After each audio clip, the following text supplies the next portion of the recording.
Okay, welcome back to another coffee and a chat. So it's been a interesting day today for me.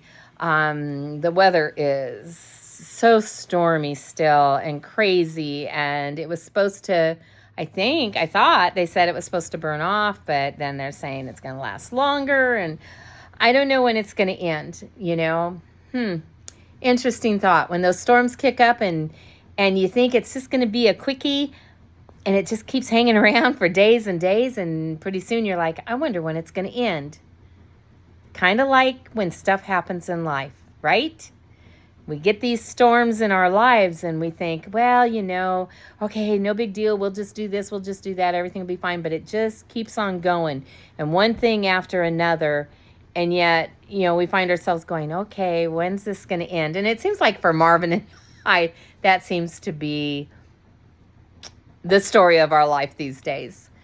But again, that's fine, because we have a Savior, and we have somebody that we can rest in and put our hope in.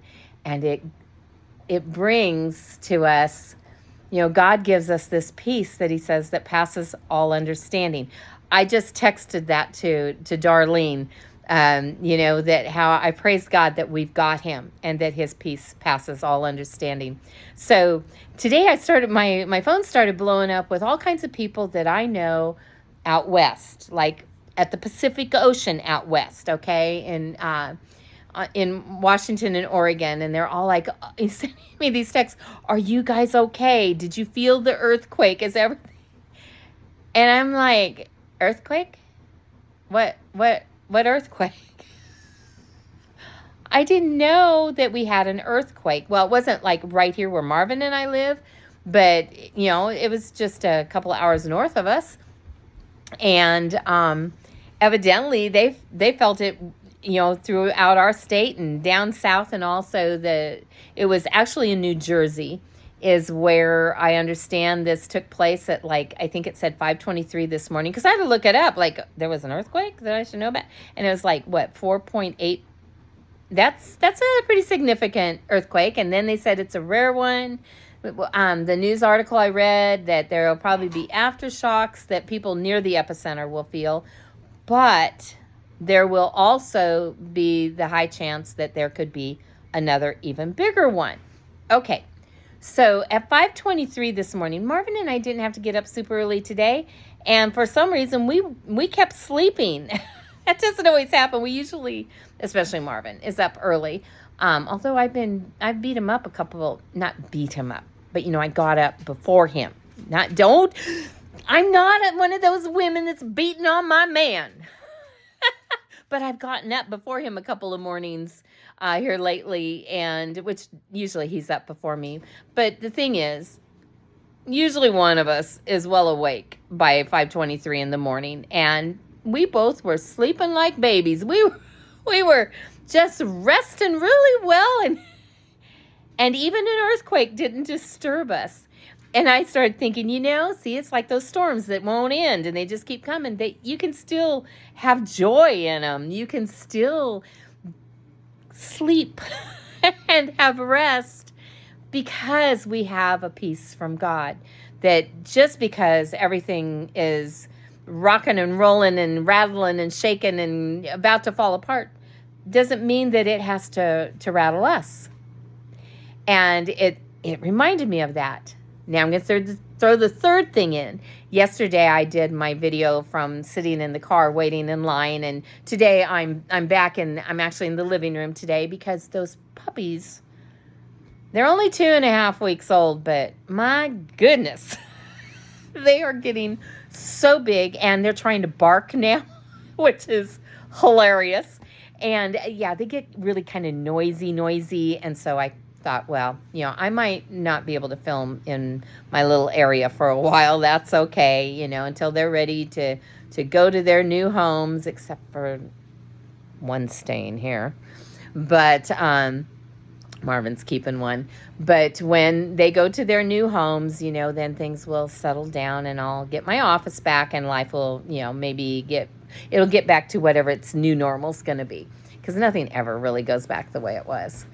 And yeah, my poor mama dog, she's like sacked out here in the living room with me. She tries not to go in with those puppies until she absolutely has to feed them, because if she's anywhere near them, that's all they want. But anyway, so yesterday I was in the car, and yes, hey Ginger, how are you doing? At 1 in the morning, I was texting with my friend Ginger because she was like, "You get so distracted." Yeah, see, I do all these bird dog things that just drive Marvin nuts, but he still loves me. All right, so I was in the car yesterday and waiting in this long line and everything, and I had to go by myself. Usually Marvin is with me on things like that, but he had other things that he had to go do. Well, he got done with what he was doing, and I didn't know that. And I was sitting there, and what was I doing? I think I was reading my Bible. Anyway, because I took stuff to keep myself busy. Well, I look up, and this very handsome man with a big grin on his face comes walking around past the car in front of me, and I see him, and it was my Marvin.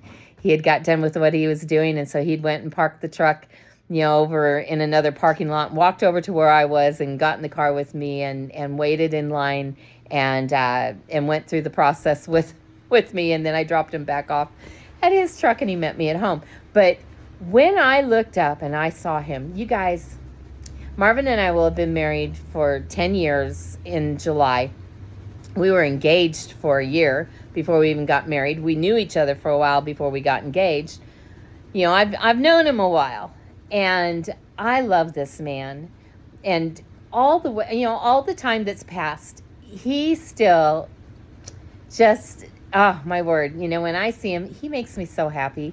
And I was just yesterday, I was like just thanking the Lord for everything that he's blessed me with in my husband, and how much I love him and how much he loves me, and that we have, I think, a pretty godly marriage, and it's like a dream come true. But I had no idea he was going to be there, and all of a sudden there he was, and it just thrilled me to no end, which has made me think of the third thing. Okay, so we got the storms that just won't end, and then the rattling and rolling, and shaking and everything, but you can still be at peace and sleep through it. And then the great appearing of your great love, and how that can stir your heart. Well, as much as I love Marvin, and I do love him so much, I love Jesus even more. And one day I'm going to look up, and he's going to be there. And just that realization, it'll be when I'm not expecting him. That's what he says. And he'll be there. And oh my word, if it thrilled me when Marvin showed up yesterday, what's it going to do to me when I look up and there's my Jesus?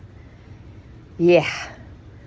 Just kind of just makes me feel all blessed all over. So today even though it's been kind of a funny day and a lot of strange things have kind of taken place and stuff I didn't expect and all, it has been a blessing as I just reflect on these different things and how they parallel things in the spiritual. The things that are happening in the natural are encouraging me in things in the spiritual, and that in the end, when everything is said and done, and the storms are no more, and the earthquakes have all settled down, it will end as I see the love of my life, Jesus Christ, coming to get me. Yeah. It's just been, one of those great days, and I feel very blessed and very filled with joy. And I'll tell you, even Marvin's even stopped in here because he's been out doing some jobs today, and once again, the piece of equipment he needs broke down.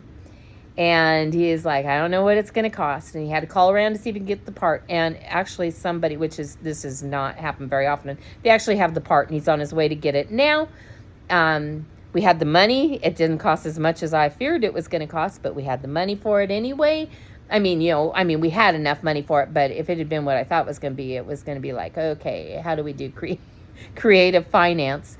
But everything's set. He's on his way. It's just going to kind of postpone him on getting the jobs done. So he will be taking the equipment apart tonight is his plan, putting it back together tomorrow morning, and going and finishing his jobs. So, stuff happens. Life gets interrupted. Stuff is not always go real easy and smooth, at least not in our lives. And if it does in your life, at some point, it's not going to, because we all have to face these challenges. But I just want to encourage you that if I can smile through it and laugh through it and get through it and have a positive attitude, I know you can too, because like I've told you before, you are so much better at this than I am. But be encouraged that whatever you're facing, you're not facing it alone. Jesus has climbed in the car with you. He showed up, and even though you didn't expect him, and there he is. So let him bless your heart. Let him take care of you. I talked about him being my husband, about him being Marvin's and my husband, and how that has been the key to everything.